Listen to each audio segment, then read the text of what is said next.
오늘 계속해서 우리 두 짐승 시리즈를 공부할 터인데요. 이제 오늘부터 이제 구체적으로 짐승에 관한 이야기들을 시작하게 될 거예요. 그래서 오늘은 왜 성경에는 이 짐승이라는 단어를 쓰셨나, 그리고 왜 예수님이 이 짐승 프로그램을 예비하셨나 라는 좀 중요한 질문을 던지면서 우리 여기에 대한 답을 좀 찾아보려고 그래요. 그래서요, 이 짐승, 성경에는요, 이 짐승이란 그런 단어들이 여러 군데 나와요. 짐승 하는데 영어로는 어떤 영어로는 애니멀이라고 하기도 하고, 또 어떤 단어는 비스트라는 단어를 썼어요. 비스트란 거는 아주 무서운 동물을 이야기할 때 쓰는 말이에요. 비스트, B-E-A-S-T, 그래, 비스트 그래요. 그래서 이 짐승이라는 이 단어, 제가 이렇게 원어를 들여다보니까 유대 언어로는, 구약 언어로는 카이라는 단어를 썼어요. 카이, 이렇게 그냥 참고로 알고만 계세요. 그리고는 이제 구약의 신약에서는 헬라어로는 데리온이라고, 데리온, 카이, 그 다음에 이제 데리온, 그래. 그걸 이제 짐승이라고 이제 번역이 돼 있어요. 헬라 말로는 뭐라고 그랬어요? 데리온. 그 다음에 히브리 말로는 카이, 이렇게 돼 있어요. 그래서 제가 이렇게 쭉 이제 사전을 찾아보고 성경을 들여다보니까 요 구약에는 약 한 180번 정도가 요 단어가 나와요. 그리고 신약에는 48번 정도 요 단어가 나와요. 신약에는. 근데 이 신약 중에 요한 계시록에만 33회가 나와요.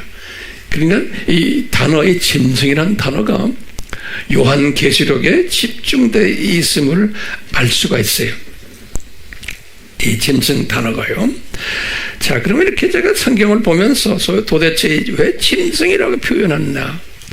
보니까 성경에 짐승이라는 표현을 제가 쭉 혼자서 리서치를 하면 오랫동안 해서 수십 년을 제가 리서치한 것들이에요. 리서치를 해보니까요, 한 7가지의 그 분야로 우리 이 짐승을 한번 나눌 수가 있어요. 한 6가지 정도로. 이제 우리 자세히 하나하나 보겠지만, 첫 번째 짐승이라는 표현을 할 때 성경에는 일반 동물들이에요. 우리가 접하는 일반 동물들을 지칭할 때 짐승이라는 표현을 썼어요. 저는 항상 그럴 때마다, 여러분들도 마찬가지지만 성경 구절을 항상 제가 말씀드리죠. 그 성경 구절이 답이에요. 그러니까 여러분들도 꼭 적으시고 나눌 때도 마찬가지예요. 처음에 창세기 1장 24절에 그 짐승이라는 단어가 나오는데, 이제 창조하실 때, 그렇죠? 땅의 모든 짐승들을 그 종류대로 창조하더라, 이런 말씀 있죠? 거기 이제 짐승이라는 단어가 나와요. 이건 일반 동물들을 지칭하는 거죠. 창세기 1장 24절에. 또 창세기에 보면 7장 2절에, 이 노아의 홍수 때예요. 이제 방주에 이제 집어넣는데 동물들을, 이 깨끗한 동물들을 암수로 해가지고 집어넣는다. 그때 짐승이라는 단어를 떴어요. 창세기 7장 2절에. 또 창세기 31장 18절에는 야곱이 가축들을 많이 가지고 있었어요. 그래서 그때 그 가축이라는 그 단어를 똑같이 이렇게 카이, 그래, 요 짐승이라는 표현을 썼어요. 집에 있는 가축들을. 또 네 번째로는 마지막으로 신명기 14장 4절에 이제 이런 음식 먹어라 할 때, 그때 너희가 먹을 만한 짐승은 이런 것들이다, 이런 표현을 그때 짐승이라는 또 표현을 해요. 참고로 그냥 요 네 가지만 알고 계세요. 요 네 가지는 짐승할 때 뭐예요? 일반 동물들을 지칭할 때 짐승이다 이렇게 표현했어요. 그 다음에 두 번째가 이게 문제가 있는 성경 구절들이에요. 뭐냐면 이 멸망받는 사탄의 자녀들을 지칭할 때 또 짐승이라는 표현을 했어요. 성경에는요. 제가 다시 말해요. 멸망받는 사탄의 자녀들을 표현할 때 짐승이다 그랬어요. 성경 구절 알고 싶죠? 제가 이제 하나하나 드릴게요. 첫 번째 시편이에요. 시편 49편 12절 그리고 또 20절 이렇게 돼요. 여기에 이제 그 성가라는 코라라는 그 자손들이 이제 기록한 건데요. 시편 49편은 이런 말로 표현해서 12절에 이렇게 돼 있어요. 제가 그냥 읽어드릴게요. 가만히 듣고만 계시고 적으세요. 이 49편 12절에는 그랬어요. 사탄의 자녀들을 멸망하는 짐승과 같다 이렇게 표현했어요. 그래서요 요 멸망하는 짐승과 같다 요 12절에 이런 표현했어요. 그리고는 똑같이 49장 20절에는 뭐라고 표현했냐면 똑같은 저자예요. 사람이 종기에 처해 있어도 깨닫지 못하면, 그러니까 사람이 똑똑하고 교육 많이 받고 아무리 존귀하고 돈이 많아도 깨닫지 못하면 하나님의 말씀을 멸망하는 짐승과 같도다 이런 표현했어요. 멸망하는 짐승과 같도다. 그러니까 하나님의 말씀을 깨닫지 못하는 사람들, 아무리 똑똑해도 이런 사람들은 멸망하는 짐승과 같도다. 다시 말하면 사탄의 자녀들이다 이렇게 표현했어요.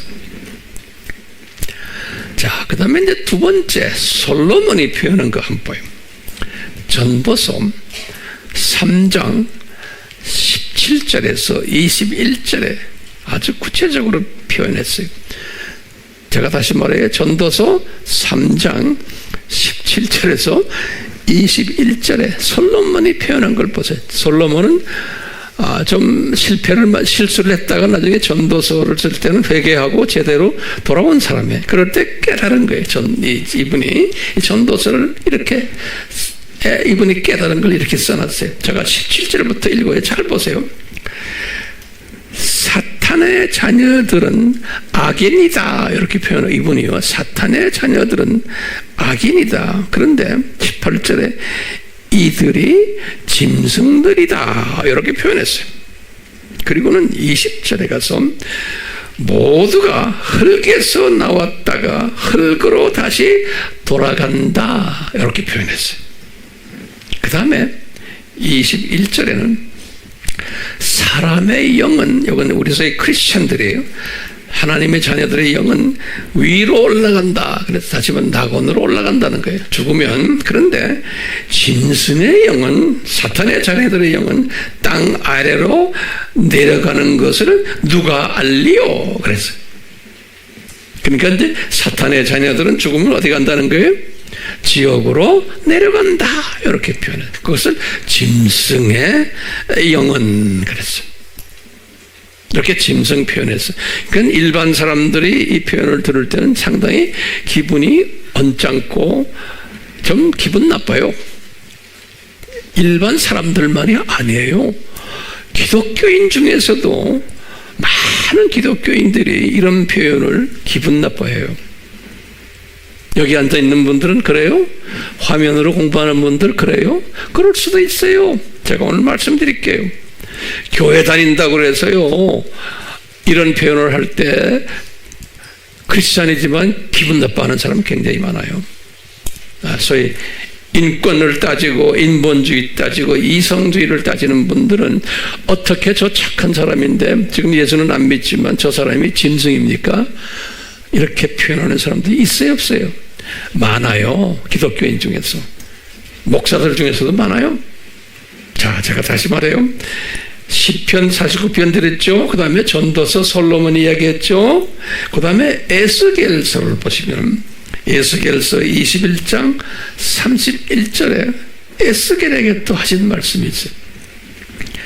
뭐라 그랬냐면요, 에스겔이 말합니다. 내가 너를 짐승 같은 자들과 멸망하는 데 익숙한 자들의 손에 넘기리라, 그런 말 썼어요.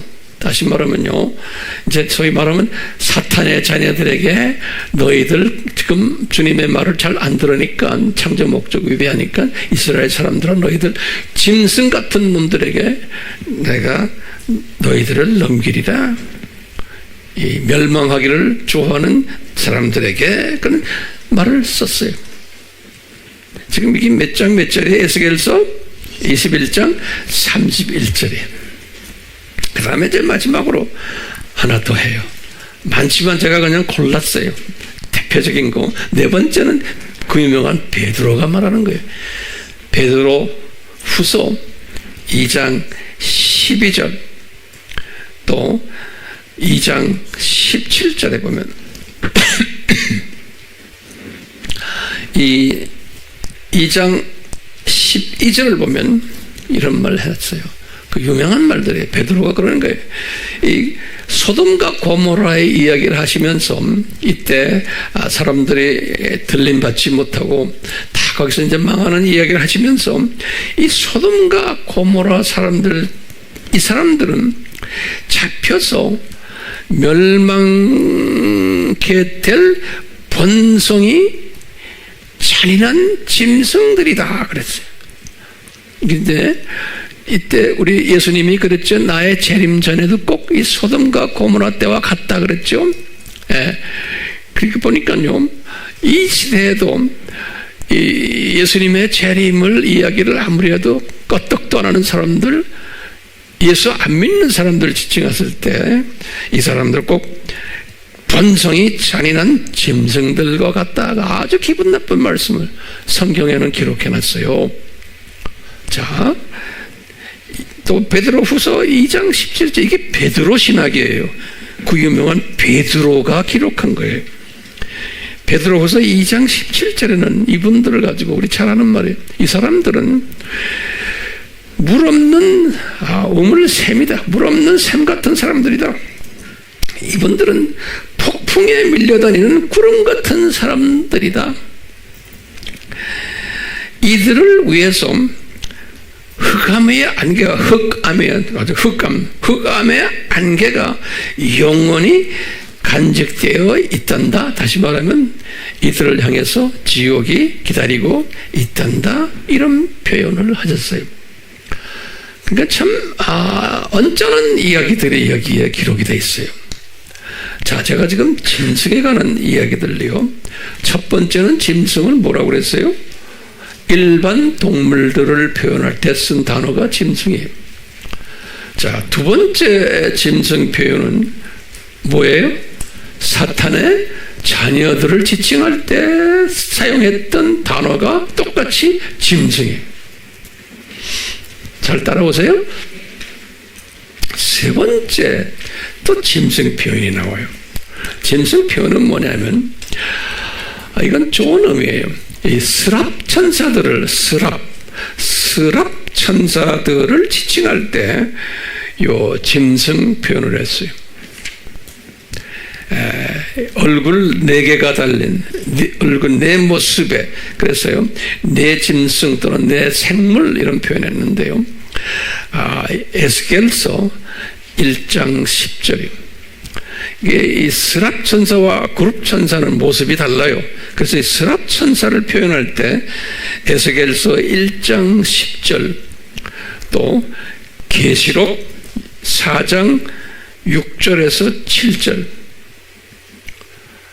또는 계시록 4장 8절에서 12절, 이런 이야기들 쭉 보면요, 뭐가 나오냐면 스랍 천사에 관한 이야기예요. 근데 이 스랍 천사가 어떻게 생겼냐면 짐승 모양으로 생겼어요. 그래서 거기다 적으세요. 성경이 그렇게 써놨어요. 한 얼굴 보면 사람 얼굴이 한쪽에 있고, 두 번째는 사자 얼굴이 한쪽에 있고, 또 황소의 송아지 얼굴이 한쪽에 있고, 또 한쪽에는 독수리 얼굴이 이렇게 있더라. 그래서 네 짐승인데 그 안에 사람 얼굴도 들어있어요.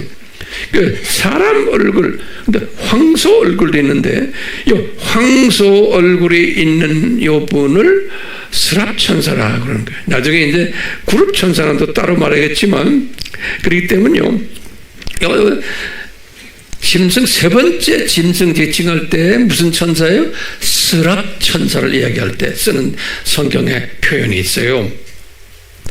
특히 우리가 이 요한계시록 6장에 나오는 7 인재앙 알죠? 그 처음에 뭐죠? 처음에 흰말, 백말을 탄 자, 그 다음에 흑말을 탄 자, 황말을, 그 다음에 빨간 말을 탄 자, 이거 회색말 탄 자 있지요? 요럴 때 보면요, 여기 지금 말이에요, 거기. 그 말인데, 그 짐승을 표현했어. 내 짐승이,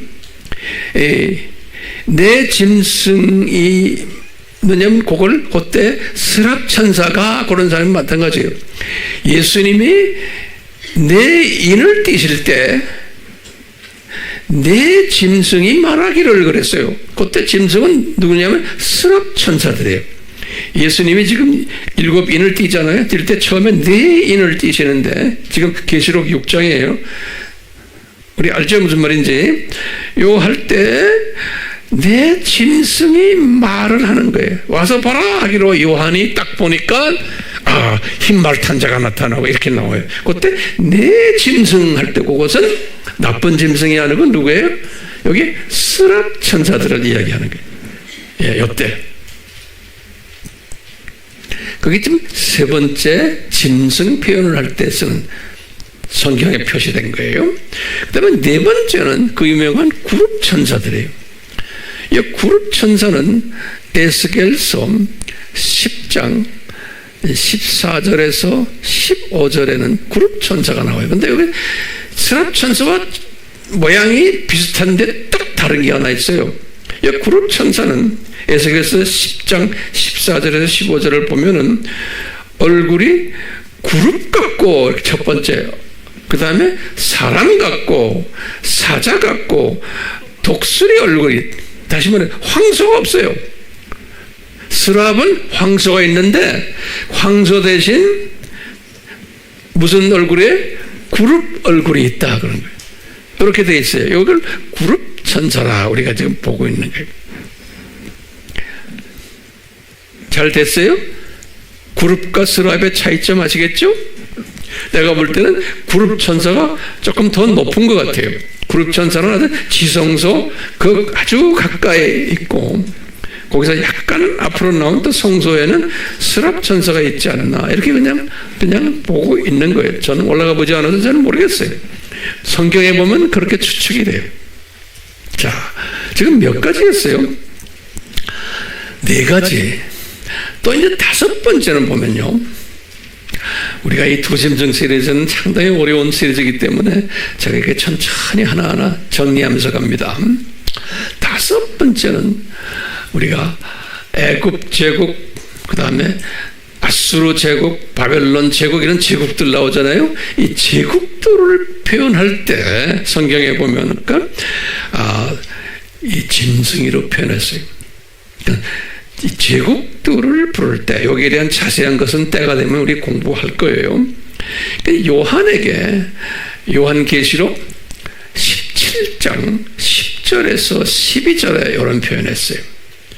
그리고 이제 다니엘에게도 다니엘서 7장 1절에서부터 7절과 똑같이 이것을 해석한 것이 다니엘서 7장 15절에서 28절이에요. 그래서 이제 다니엘이 해석할 때 보면 바벨론 제국은 사자 같고, 파사 제국은 곰 같고, 그리스 제국은 표범 같고, 이렇게 쭉 설명한 게 있습니다. 나중에 때가 되면 제가 이제 자세히 설명해 드릴 거예요. 예. 지금 5번째 짐승을 표현할 때 이야기에 그게 뭐라고 그랬어요? 제국들을 표현할 때 짐승이라는 표현을 했어요. 그 다음에 이제 여섯 번째로는 뭐라고 했냐면요. 이제 그 유명한 적 그리스도를 표현할 때, 적 그리스도를 표현할 때, 이것을 두 짐승들로 표현한 거예요. 두 짐승. 요한계시록 13장 1절에서부터 18절이에요. 두 짐승으로 표현했어요. 거기에 이제 우리 자세한 것은 때가 되면 말씀할게요. 자, 그러니까요, 이 지금 몇 가지의 짐승 표현을 6가지예요. 6가지. 그걸 좀 옆 사람과 좀 이야기 좀 해보세요. 처음에 뭐예요? 처음에 이거 하나 정리합시다. 일반 동물들. 두 번째는 입을 열고 하세요. 이 하나님의 말씀이에요. 그냥 건방지게 앉아서 이러고 앉아 있지 말고 겸손한 마음으로 처음에 다시부터요. 일반 동물들. 이렇게 입을 열고 열심히 배우려고 할 때 예수님이 이뻐하세요. 그 사람을. 예. 사랑하세요. 예. 근데 점잖게 이러고만 앉아있는 사람은 안 사랑하세요. 왜요? 이 엄청난 하나님의 말씀을 그냥 가볍게 생각하지 마세요. 처음에 뭐예요? 일반 동물들. 두 번째는 멸망받는 사탄의 자녀들. 세 번째는 스랍천사들. 네 번째는 그룹천사들. 다섯 번째는 제국들. 여섯 번째는 적그리스도들. 그게 두 짐승들. 이렇게 표현한 거예요. 예. 자, 우리는 지금 이 짐승 중에서 어느 짐승을 공부하고 있어요? 이 적그리스도 두 짐승들 공부하고 있는 거예요. 자, 그래서요, 우리가 이제 이 질문이 있어요. 왜 이 두 짐승들을 디자인하셨나? 이렇게 질문을 던지면 제가 칼럼에도 여러 번 썼어요.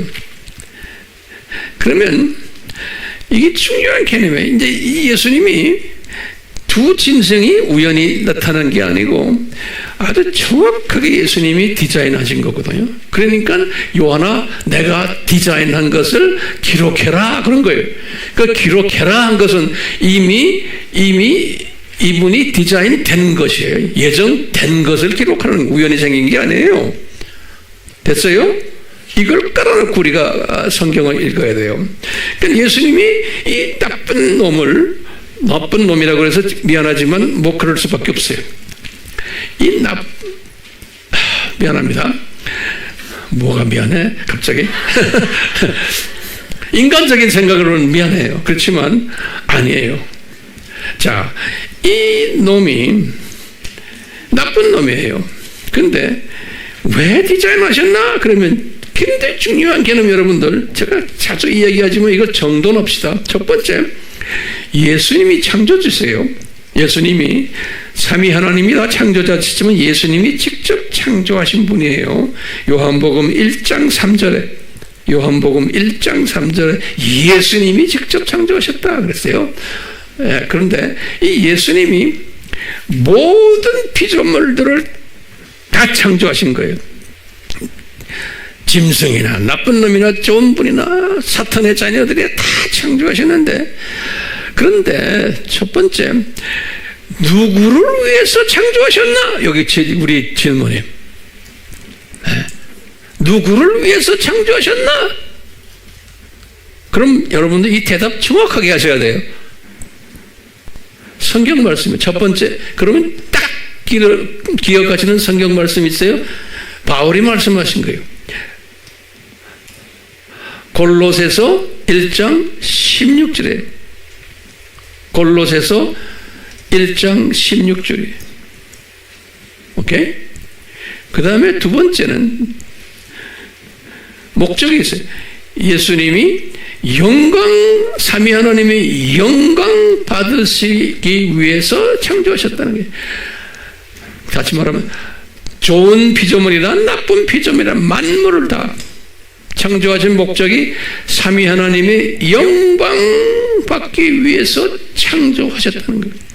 이사야서 43장 7절 또 21절. 예. 그렇기 때문에 예수님이 사탄도 창조하신 거예요. 사탄도. 어떻게 알아요? 그러면 성경 구절에 많이 나오지만 아주 대표적인 게 창세기 3장 1절인 거예요. 창세기 3장 1절에 뱀이 에덴 동산에 있었죠? 거기에 정확하게 썼어요. 예? 이 사탄을 창조하셨다 그랬어요. 뱀도 예수님이 창조하셨다는 거예요. 지멋대로 생겨난 게 아니라는 거예요. 그러면서 이제 계속해서 나가요. 번호는 여러분들이 따로 매기세요. 이사야에게 그런 거예요. 이 파괴자도 다 내가 창조했단다 그러는 거예요.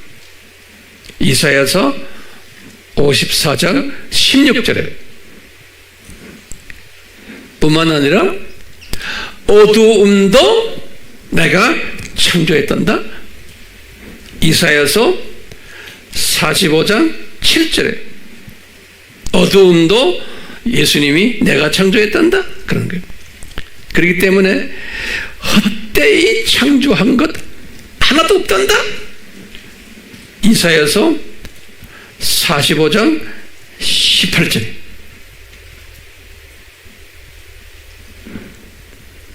됐어요? 이런 의미에서 볼 때 두 짐승, 지금 우리가 지금 다루고 있는 두 짐승 누가 창조했어요? 예수님이 창조하신 거다. 이렇게 보시면 돼요. 예수님이 창조하신 거다. 자, 그러면 누구를 위해서 창조하셨나? 이 두 짐승이 특히 예수님의 지상 재림전, 공중 재림전, 지상 재림전이에요. 이때 더 까불게 만들어 놨어요. 그런데 분명히 성경에 보면 이놈이 이렇게 까불어도 대부분의 하나님의 자녀들은 관심 없단다. 예수님이 말씀하셨어요. 이놈이 이렇게 까불어도 대부분의 기독교인들은, 비기독교인 말할 거 없고요, 하나님의 자녀들은 별로 관심 없단다. 왜요? 이놈들을 창조한 목적이 뭐예요? 이 산고들을 일으키는 주체자들로 만드신 거예요. 이 산고들을 일으키도록 이놈들에 의해서. 그럴 때 산고들을 일으키는 목적이 뭐예요?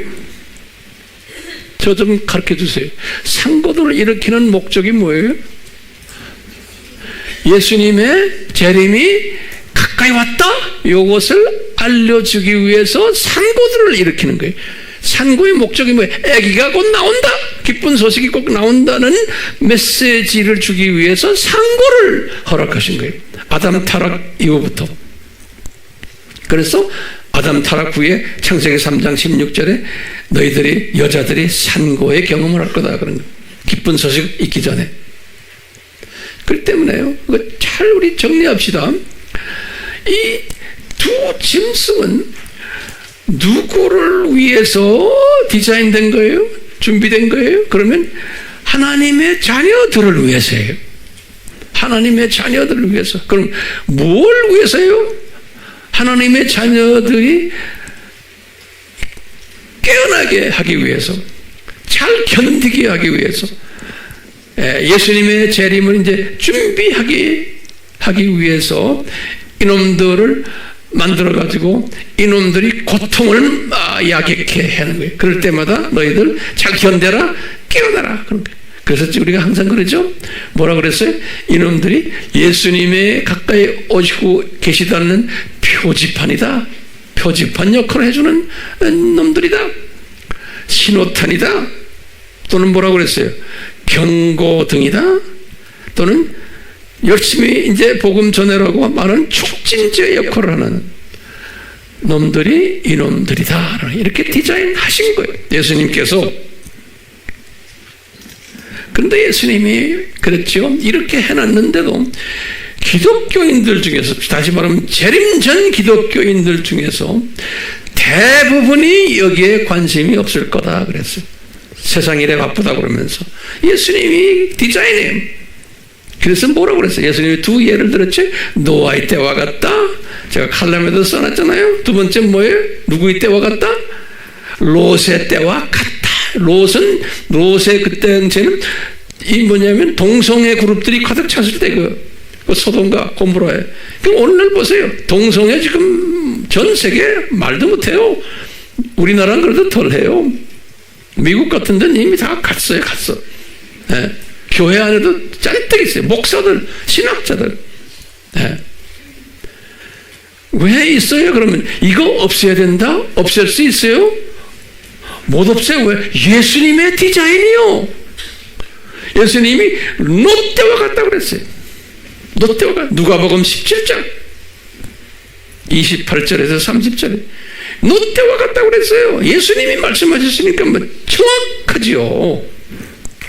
정확하지요. 그랬으면서 하신 말씀이 뭐예요? 우리 항상 내가 말하죠. 잘 견디라. 그런데 모든 기독교인이 잘 견디는 게 아니잖아요. 대부분의 기독교인들은 뭐 이놈 없애자. 이놈 이 깡패 이놈. 그리고 나가 데모하고 기도하고 밤새고 기도하고 없애주세요. 그 기도 주님이 들으시겠어요? 내 생각엔 주님이 안 들으니까 그러는 거예요. 우리 인간적인 측면에서 보면요, 이 나쁜 놈 죽여요. 이게 없애야 돼. 근데 대부분의 기독교인들은 이걸 없애려고 그렇게 기도하고 그러는 거예요. 그게 뭐냐? 인본주의적 기독교인들이에요. 복음주의라고 하는데도 보면은 그 안에 내 알메니안적인 내 사상이 들어있는 거예요. 예수님의 뜻은 그게 아닌데, 예수님은 이 깡패들을 내가 풀어놨고 일부러. 그 풀어놓은 목적이 뭐예요? 내가 가까이 와 있다. 그러니까 잘 견뎌라. 그 다음에 뭐라 했어요? 깨어나라. 그 다음에 준비해라. 외쳐라. 이렇게 예수님이 정확하게 말씀하셨잖아요. 이놈들이 이렇게 까불 때. 그건 예수님이 하신 말씀인데, 그것을 하신 말씀을 성경을 들고 다니는데 그 성경 안에 있는 그거를 보지를 못하는 거예요. 그리고 내 의지로 지금 이 문제를 해결하려고. 그러다 보니까요, 이 두 짐승에 대한 같은 기독교인인데 비기독교인은 말할 것도 없고요. 거부감이 있어요. 그리고는 이놈 없애려고 그냥 여러 가지 방법을 사용하세요. 그리고 예수님이 하신 말씀에 대해서는 별로 관심 없어요. 인간적인 노력에 의해서 이 일을 해결하려고. 그래도 내가 이렇게 말을 해도 여러분들 중에서도 그렇게 황 목사님이 꼴통 보수네요 그럴 거예요. 나는 이 말씀을 보다 보니까 이 꼴통 보수가 안 될 수 없어요. 예수님 하신 말씀인데. 그렇기 때문에요. 우리 문제가 뭐냐면 기독교인인데 이것을 수용을 못하는 사람이 엄청나게 많아요. 이걸 수용 못하는 사람들이. 자, 근데 어떻게 좀 적어봐요. 어떤 사람들이 이걸 수용 못할 거예요. 다시 말하면, 지금 이런 일들을 왜 다 지금 없애버리지 않은 사람들이에요. 인간이 노력을 해서 없애야 된다 그런 거예요. 지금 인간이 노력을 해서 없앨 수 있어요? 없어요. 왜? 예수님이 자기 재림 전에는 세상이 더 악해지고 더 세상은 살기 힘들게 된다고 말했어요. 그래서 도저히 숨도 못 쉴 정도로 세상이 악해진다고 그랬어요. 악해져야만 된다고 분명히 거기다 must라는 단어까지 썼어요. 마태복음 24장 6절에 보면요. must예요. 자, 그런데 거꾸로 기독교인인데 거기다 좀 노트 좀 정리해 주세요. 이 must보다는 우리가 이걸 없애야 된다고 하는 생각 사람들이 훨씬 더 많은 거예요. 놀랍게도. 자, 보세요. 소위 다원주의자들이, 종교 다원주의 기독교인들이, 이분들은 그렇게 생각하는 거예요. 왜 그럴까요? 이분들은 왜 이런 말이에요? 이분들은 모든 인류는 같다. 다 하나님의 자녀들이라 보는 사람들이에요. 그리고 이분들은 이 두 짐승의 영향을 엄청나게 받는, 다시 두 번째 지금 종교적 적그리스도의 똘마니들이에요. 그렇기 때문에 이 사람들은 뭐라고 말해요? 우리는 이 세상을 낙원화시켜야 된다고 믿는 사람들이 기독교인인데, 그렇기 때문에 알메니안주의적인 사고를 많이 가지고 있는 사람들이에요. 그래서 인본주의 또는 인권주의, 진화론적 소위 기독교인들도 있어요.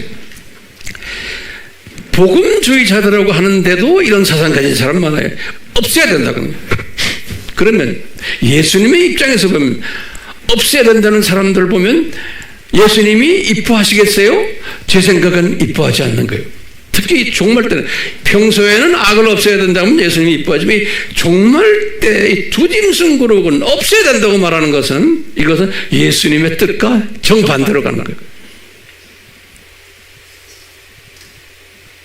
그래서 이 세상을 평화주의로 만들자, 낙원주의 만들자, 사람이 살기 좋은 세상으로 만들자 하는 이 사상이 기독교인 중에서도, 종말론 중에서 어느 주의자들이 이런 말해요? 후천년주의자들이. 근데 이 사상을 가진 기독교인이 엄청 많은 거예요. 로마 가톨릭 정교회, WCC의 모든 교단들 다 이 사상을 가지고 있어요. 이 사상, 그러니까 이 그룹들이 두 짐승 그룹의 영향을 받는 그룹들인데, 이 사람들이 어떻게 지금 하고 있어요? 이 세상을 낙원화시키자. 그걸 뒤집어서 말하면 이 짐승 그룹 없애면 안 된다라고 보는 거예요. 자, 다수가 이런 생각을 가지고 있어요. 기독교인 중에서. 지금 저같이 말하는 사람은 이게 많지 않아요. 감사한 건 여러분들은 여기 이렇게 앉아있는 것만 해도 기가 막혀요. 제가 볼 땐 어떻게 이 꼬리 답답한 말을 잘 알아듣고 이 설교를 들으려고 열심히 노트 정리를 하시나? 기적 같은 일이에요. 자, 왜 기적이라고 봐요? 왜냐하면 예수님 분명히 말씀하셨어요. 대부분의 기독교인들은 노아의 때와 롯의 때와 같이 이 예수님의 재림에 관심이 없을 거라고 예수님 말씀하셨어요. 그렇기 때문에 관심이 있으면 안 되게 돼 있어요. 소수만 관심이 있게 돼 있는 거예요. 소수만. 그렇게 말씀하셨어요. 예. 오케이? 그러니까 저는 이 소수를 놓고 지금 외치는 거예요. 자, 그러면 제가 칠판에다 좀 그림을 좀 그릴 텐데요. 이제 노트 세 페이지를 여시고, 자, 저는 이걸 가지고 나름대로 많이 묵상하고 이제 고민하고 그랬어요. 근데 예수님께서 저에게 이런 깨달음을 주세요. 이 예수님의 이 두 짐승 이 디자인을 완전히 소화를 하고 이 디자인에 내가 동의하고 거기에 순종하는 사람이 되려면 무엇이 필요한가? 라는 질문을 스스로 내가 한번 던져봤어요. 그랬더니 저에게 답이 오는 게 간단해요. 너희들 보혜사 성령님의 선물이 필요하다. 네. 그래서 보혜사 성령님이라는 말은요, 우리 원어는 뭐예요? 우리 아바에다 공부했죠? 파라클레토스예요. 파라클레토스란 말이에요. 이 파라라는 말은 헬라 말로는 옆에 나와 같이 있는 이런 소리, 옆에 있는 파라라는 뜻이요. 클레토스라는 그 원어는 뭐냐면요, 수동형의 영어로 말하면 be invited, 그러니까 초청을 받는, 영어로는 be invited, 초청을 받는. 다시 말하면 파라클레토스는 내 옆에 계신데 내가 초청을 할 때 내한테 오시는 분이세요. 이분이 역할을 하시는 거예요. 그냥 옆에 계셔요. 계시는데 내가 초청을 할 때 이분의 도움을 우리에게 주세요. 그래서 이제 영어 성경에서는 이 파라클레토스를 어떻게 번역했냐면 여러 번역이 달라요. 첫째는 뭐냐면 The Helper 그랬어요. 그게 가장 인기 있는 공통적으로 번역한 내용이.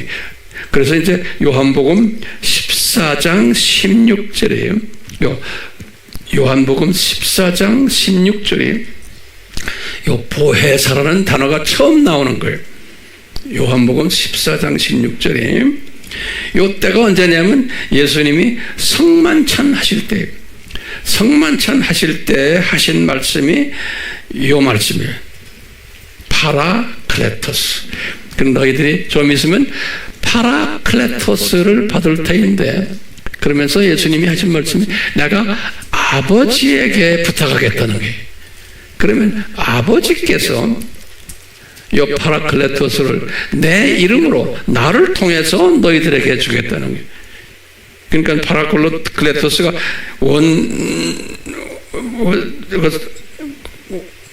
그걸 뭐라고 말하나? 소urce가, 원 소urce가 성부 하나님이에요. 그래서 성부 하나님을 통해서, 그런데 성부 하나님이 나에게 직접 주는 게 아니고 예수님을 통해서 주겠다는 거예요. 이 신학적인 문제 때문에 이 로마 가톨릭과 정교회가 갈라졌어요. 이제 로마 가톨릭은 우리처럼 아버지를 통해서, 아버지부터 예수님을 통해서 온다. 그런데 이 정교회는 아니다. 직접 오신다. 그래가지고 서로가 신학적으로 다툼이 있어서 서로 갈라졌어요. 자, 어쨌든 그건 그렇고, 자 보세요. 그래서요, 한번 여러분들 이 파라클레토스가 얼마나 우리에게 중요한지를 알 필요가 있어요. 이 두 심 같은 기독교인이지만 이 두 진승의 존재를 수용하고 믿느냐 안 믿느냐는 제가 볼 때는 파라클레토스를 받았나 안 받았나로 결정이 되지 않나 이렇게 보고 있어요. 제가 볼 때는요. 그래서 이 파라클레토스의 그 스토리를, 역사 스토리를 제가 도표에다 좀 그려드리려고 그래요. 그러면 여러분들 이해가 굉장히 쉬워지고, 오늘 설교는 제가 이걸 그림으로서 마치려고 그래요. 준비됐어요? 3페이지 다 그리셔야 돼. 조금 넓게, 이 칠판이 넓듯이.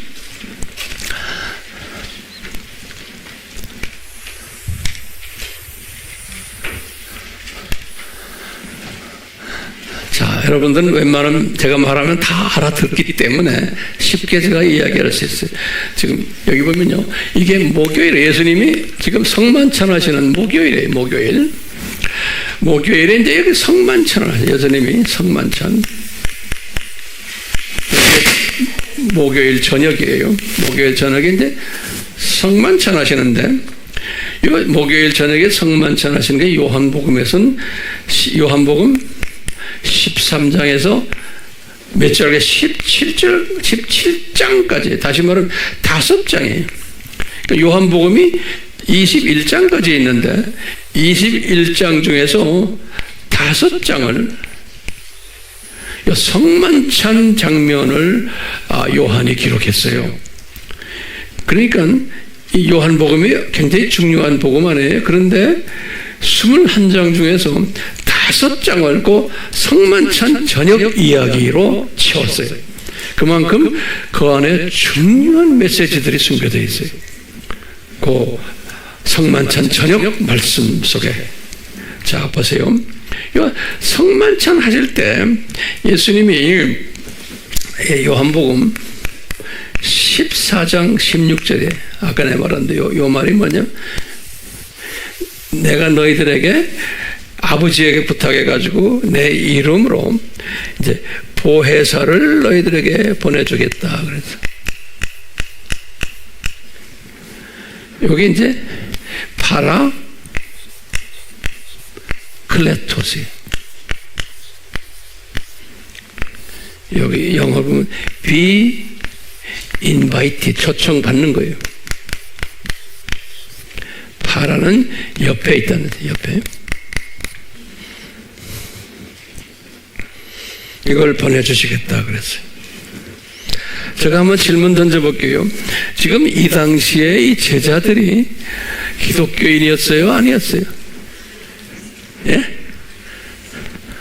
기독교인이었다라고 생각하는 사람 손 들어보세요. 이 사람들 봐. 예수님 기독교인이 되려면 어떻게 해야 돼요? 예수님이 죽으셔야 돼. 안 그래요? 예수님이 죽으셔서 피를 흘리셔야 돼. 그렇죠? 그리고 그 사실을 믿어야지만 기독교인 되는 거예요. 안 그래요? 근데 이때는 기독교인이요? 아니요. 손드는 사람이 여러 사람이 있어. 내가 보니까 그것도 이렇게 들어 미안하니까. 이게 정돈이 돼야 되는 거예요. 정돈이 돼야 돼. 자, 이분이 예수님께서 보혜사 설명을 하시면서 이 성경에는 보혜사라는 단어를 보혜사라는 파라클레토스를 여러 가지로 번역을 했어요.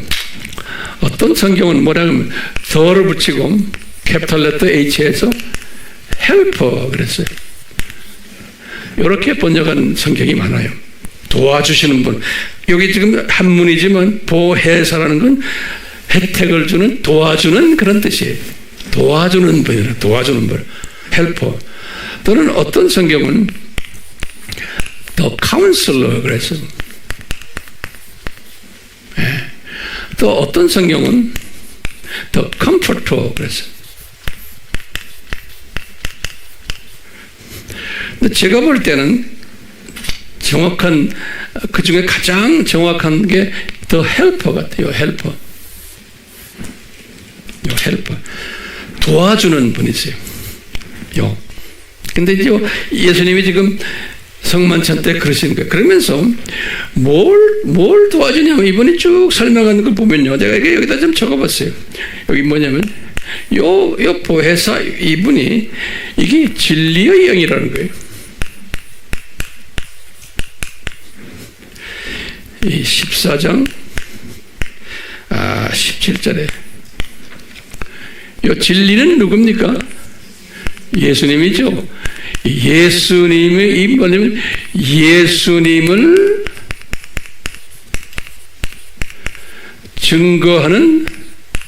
증거하도록 도와주는 영이라는 거예요. 도와주는 거예요. 모든 기독교인이 예수님을 증거하는 게 아니고 예수님을 증거하는 전도자가 되려면 이 보혜사 성령님을 받아야 된다는 거예요. 됐어요? 그래서 진리영이라고 하는 거예요. 그러면서요, 예수님이 요한복음 14장 26절에 보면요, 여기 기가 막힌 말씀을 했어요. 14장 26절에 너희들이 이 보혜사 성령님을 받으면 어떻게 되냐면, 왜 성령을 받으면 예수님이 말한 거예요. 내가 너희에게 말한 것들, 예수님이 말한 거예요. 예수님이 말씀하신 예수님의 말씀을 너에게 말하는 것, 이 말씀들을 생각나게 하고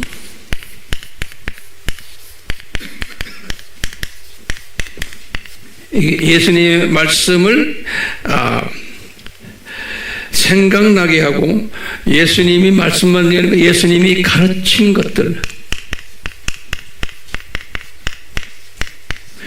생각나게 해준다는 거예요.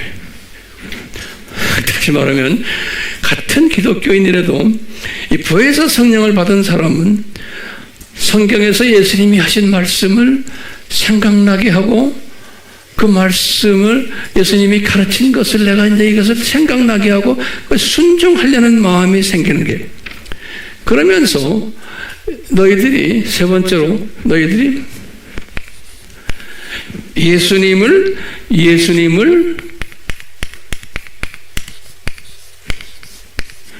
증거하게 될 거라는 거예요.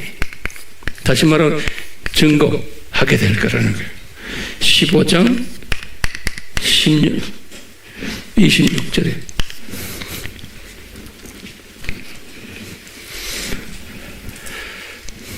근데 보면요, 예수님이 증거하는데 예수님을 증거하는 데 초점이 있어요.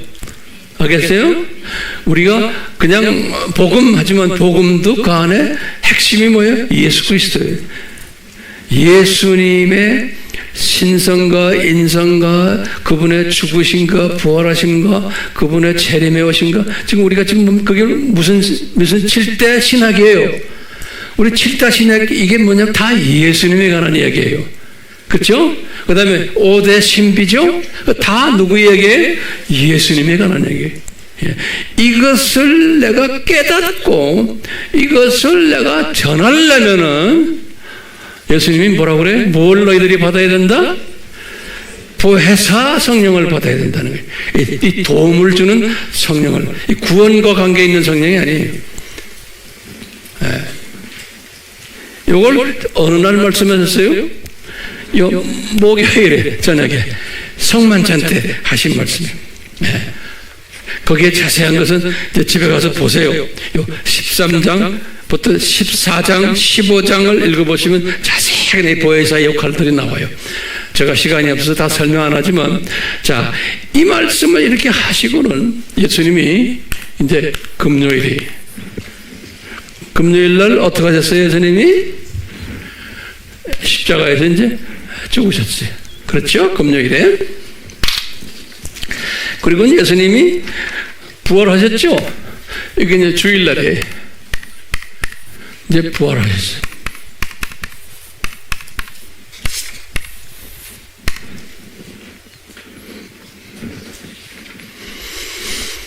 여기까지는 잘 따라오시죠? 예수님이 부활하시고는 승천에 올라가지 않으셨죠? 부활하시고는 며칠 동안에 요 40일 동안 그냥 계셨죠? 그렇죠? 여기까지 잘 따라오세요? 예수님이 40일 동안 계시면서 우리 아바에서 다 공부했지만 지상 사명을 몇 번 내렸어요? 5번 내렸어요. 지상 사명을. 부활하시고 요 40일 동안 그 순서대로 내가 여기다 적어드릴게요. 우리 다 공부했지만 이 기초 공부가 꼭 필요한 거예요. 누가복음 24장 47절에 요건 한 부활하시고 한 열흘 정도 되지 않았나 이렇게 우리가 이제 생각하고 있는 거예요. 그냥 성경에 그게 잘 안 돼 있어요. 마가복음 16장 15절이 그 다음에 마태복음 그 유명한 28장 19절에서 20절이 요건 한 30일 가까이 됐을 때 같아. 네 번째는 요한복음 20장 21절이 자 여기 이제 중요한 거예요.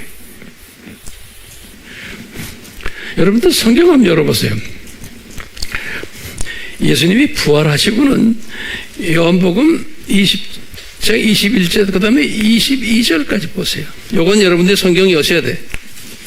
나만 쳐다보지 마시고 꼭 그런 사람이 있어요. 안 보고 나만 쳐다보는 사람이 있어요. 그런 사람 나 싫어한다고 그랬죠? 네, 왜 싫어해요? 하나님의 말씀에 대한 경외함이 없는 거예요. 네. 그래서 그런 거예요. 여기 딱 보면 예수님이 지금 이게 지상 사명을 이렇게 순서대로 내리시는 요한복음 20장 이때 되면 건 40일이 거의 끝났을 때 같아요. 순서대로 됐어요. 이럴 때 예수님이 이제 지상 사명을 내리는 거예요. 나가서 복음 전해라. 나 증거하라. 그러는군. 그 다음에 22절에 뭐라고 써요? 22절에? 22절이 굉장히 중요해요. 22절에 이분들이 이 성령을 받는 장면이 22절에 이 말은 뭐냐면 이때 이분들이 이제 구원받은 거예요. 예수님의 제자들이 구원을 위한 성령을 그러니까 예수님의 제자들이 이때 정식으로 구원받은 거예요. 이때 됐어요? 그러니까 이제 크리스천이 된 거예요. 이때 이분들은 지금 파라클레토스 받았어요? 안 받았어요? 그 파라클레토스가 아니에요. 이거는 구원을 위한 성령이에요.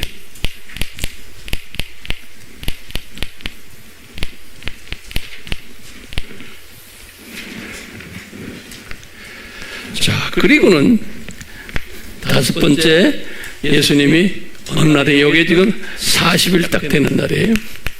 그 다섯 번째 뭐예요? 사도행전 1장 8절이에요. 여기 이제 사도행전 잘 보세요. 이제 지금부터 중요해요. 자, 보세요. 예수님이 이제 사도행전 1장 이 3절에서부터 5절을 딱 말씀하신 거예요. 요 굉장히 중요한 개념이니까 보세요. 요 40일 되는 날에 40일 되는 날에 예수님이 하시는 말씀이 요 말씀하시는 거예요. 뭐냐? 얘들아, 이 사람들 이제 크리스찬이 된 사람들이에요.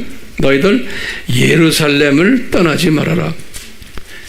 그러면서 하시는 말씀이 내가 약속한 것을 받기 위해서 기다려라 그러는 거예요. 제 말 들으세요? 그러면은 너희들이 5절에 보면 성령으로 세례받으리라 그랬어요. 오케이? 그러면 이때 이 약속한 게 뭐예요?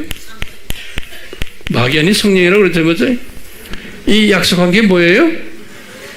저 보혜사인 거예요. 예. 그냥 보혜사 성령 그러지 말고 보혜사라 그냥 말하세요. 예수님도 보혜사라고 그랬어요. 내가 약속한 것을 받기 위해서 기다리라는 거예요.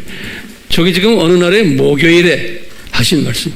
그러니까 지금 이게 40일이니까 며칠 전에 40 며칠에 2일 3일 되죠? 그렇죠? 예. 내가 약속한 것을 받기 위해서 기다리라는 거예요. 그러면서 하는 말이 너희들이 이걸 받으면 뭐라 그랬어요? 너희들이 성령 세례 받으리라 그랬어요. 이거 받으면은, 그러니까 성령 세례는 보혜사 성령님이 임했을 때 성령 세례를 받는 거예요. 됐어요? 이것을 나중에 이분들이 이제 받았는데 이것을 이제 성령 충만이라는 표현을 썼어요. The fullness of the Holy Spirit. 충만.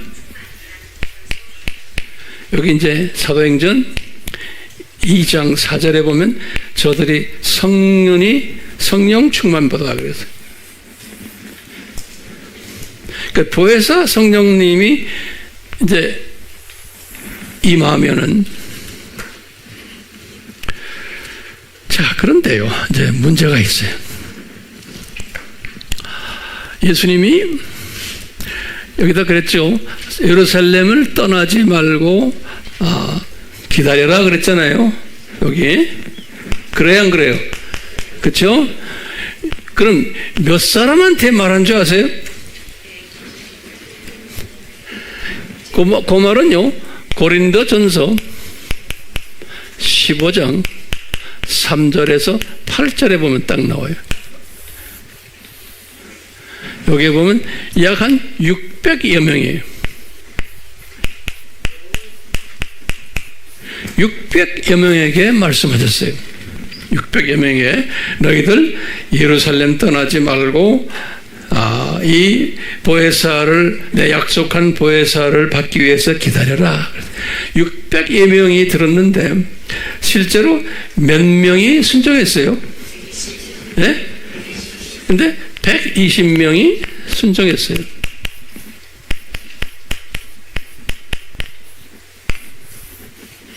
성경이 어디에 나와요? 사도행전 1장 15절에 보면 나와요. 20명이 600명 중에서 120명이 순종을 했어요. 다시 말하면 이분들이 예수님이 구원, 이 600명은 구원받은 사람들이 아니에요. 이분들은 다 크리스천들이에요.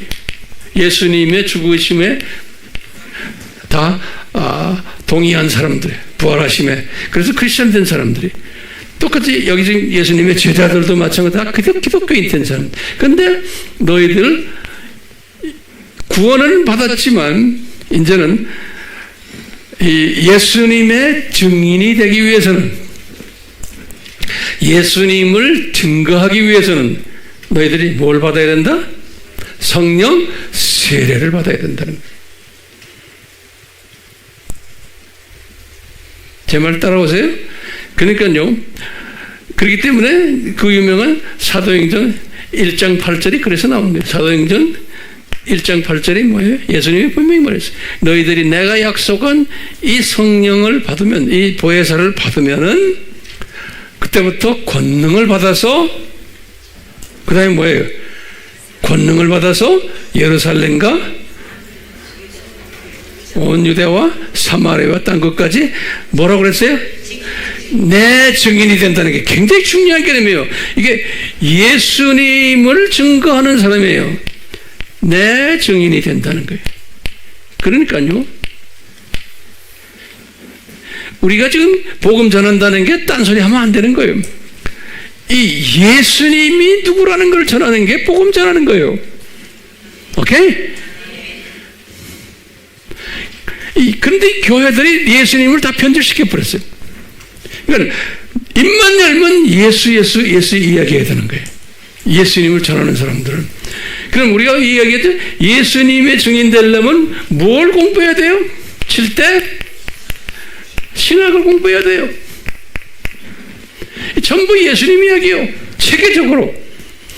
또 뭘 공부해야 돼요? 5대 신비를 공부해야 돼요. 이걸 공부하는 게 예수님의 증인 되기 위해서 공부하는 거예요. 오케이? 예수님 증인 되기 위해서 공부하는 거예요. 그런데 이걸 공부를 했는데도, 이걸 공부했는데도 예수님 증인이 안 돼요. 그럼 뭐예요? 뭐가 없다는 소리예요? 보혜사를 입지를 못했다는 거예요. 그냥 기독교인이에요.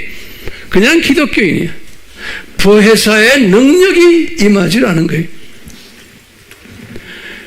저기 보세요. 딱 그리고는 50일 될 때 예루살렘을 떠나지 말고 기다리라 그랬잖아요. 50일, 여기 지금 열흘 동안이에요. 10일 동안. 10일 동안 뭐 했어요, 이분들이? 보혜사 임하기를 기도했어요. 보혜사 임하기를 기도했어요.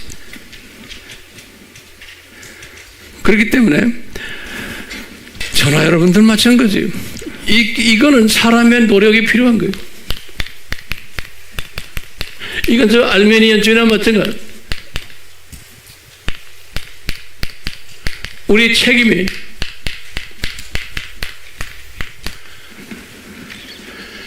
그러니까 우리가요, 기독교인이지만 7대 신학을 내 노력으로 열심히 공부해요. 5대 신비도 마찬가지지만 거기에 이 성령님의 이 보혜사의 내 능력이 임하지 않으면 그냥 지식으로만 남아버려요. 어떻게 하느냐?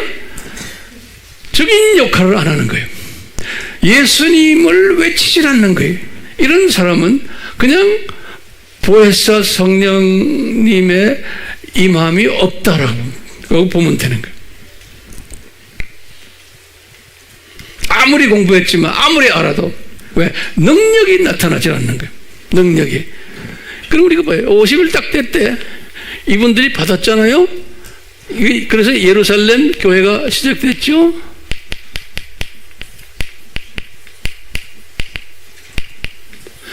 그러면서 이 능력이 나타났어요, 안 나타났어요? 이분들에게.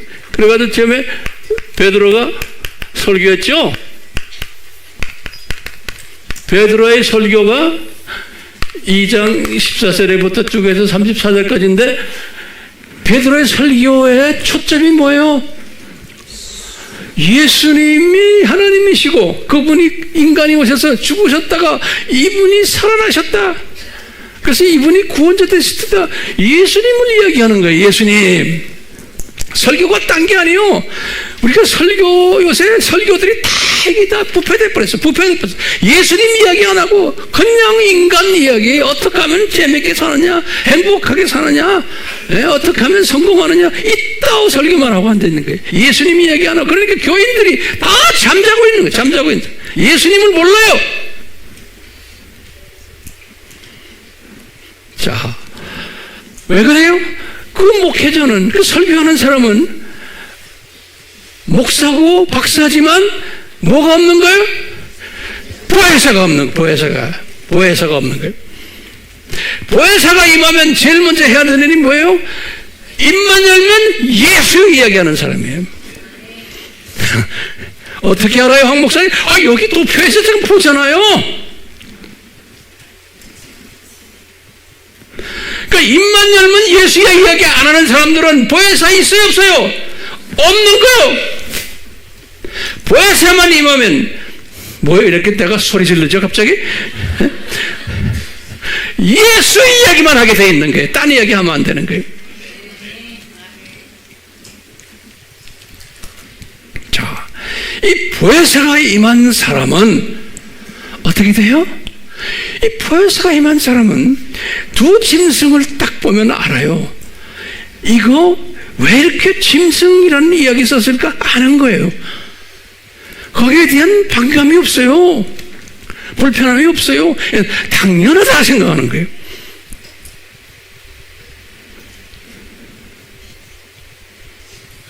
그런데 오늘날은 기독교인이지만 이 두 짐승 이야기 하지도 않아요.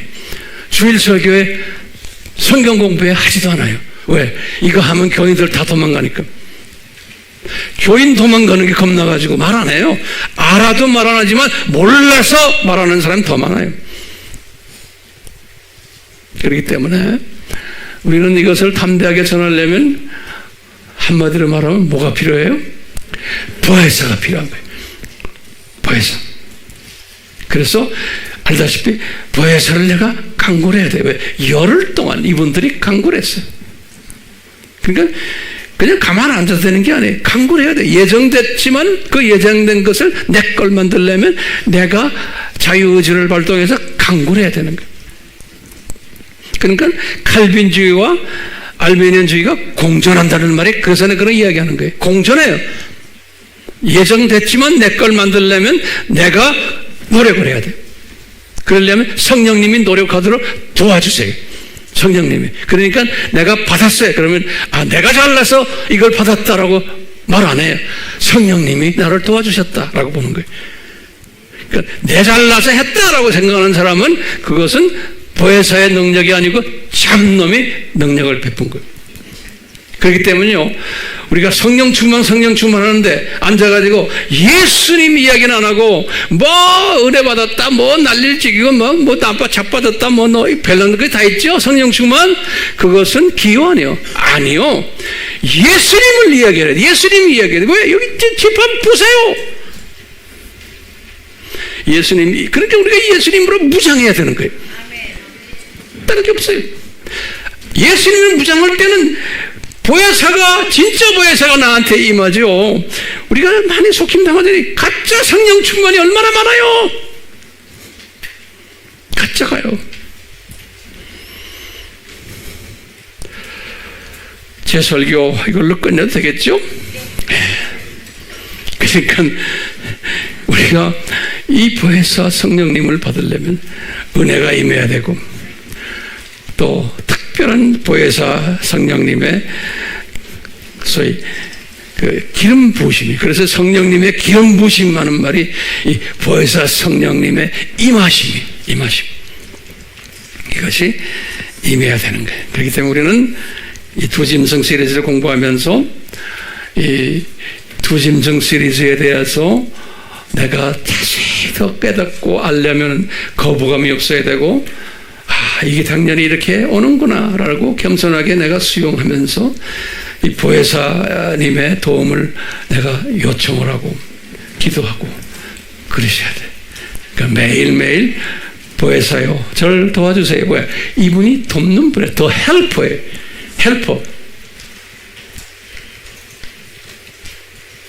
성령님의 이 임하심, 이렇게 막연히 성령님의 임하심 이제 그러지 마시고 예수님의 단어는 뭐예요? 보혜사예요. 그래서 예수님께서 이스라엘 사람들 너희들이 예루살렘 떠나지 말고 기다려라. 내가 약속한 이 성령을 줄 때 그 성령님은 무슨 성령님이에요? 구원을 위한 성령님이 아니죠. 보혜사 성령님이죠. 그래서 그 보혜사 성령이 임하면은 성령으로 세례를 받는 거예요. 그래서 영어로 그래서 baptism in the Holy Spirit. 그래서 그때 이제 성령 세례 받는 거예요. 성령 세례 받으면은 나타나는 징조가 뭐예요? 그럼 뭐예요? 예수 얘기만 하는 사람이에요. 근데 딴소리 하면 그건 잡놈이 들어간 거예요. 그래서 우리가 예수님으로 우리가 무장하는 연습하잖아요. 아멘요? 네. 예수님, 저희들 도와주세요.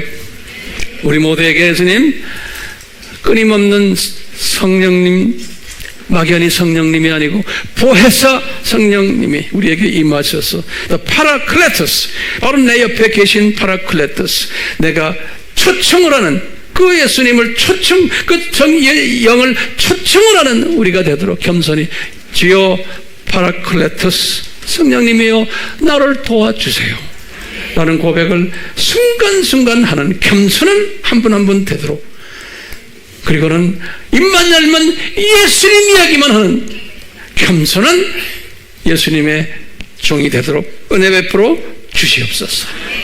예수님의 이름으로 기도드리옵나이다. 아멘.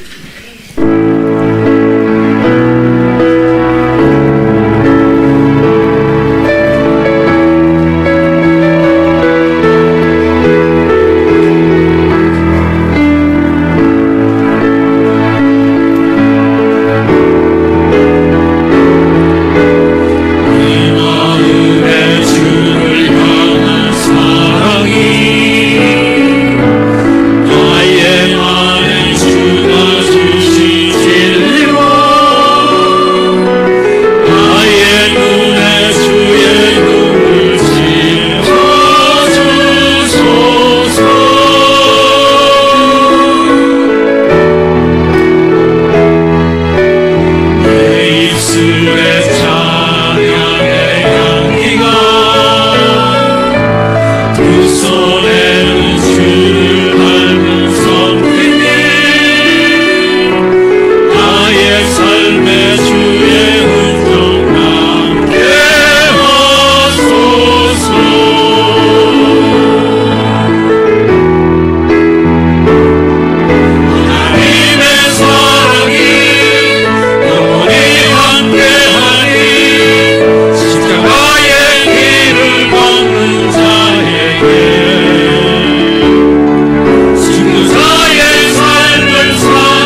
그래서 성령님이시여 저희들 이 고백을 날로 하도록 매일매일 이 고백이 우리 삶 속에서 발전되도록 구체화되도록 주여 도와주시옵소서. 아멘. 예수님의 이름으로 기도드리옵나이다. 아멘.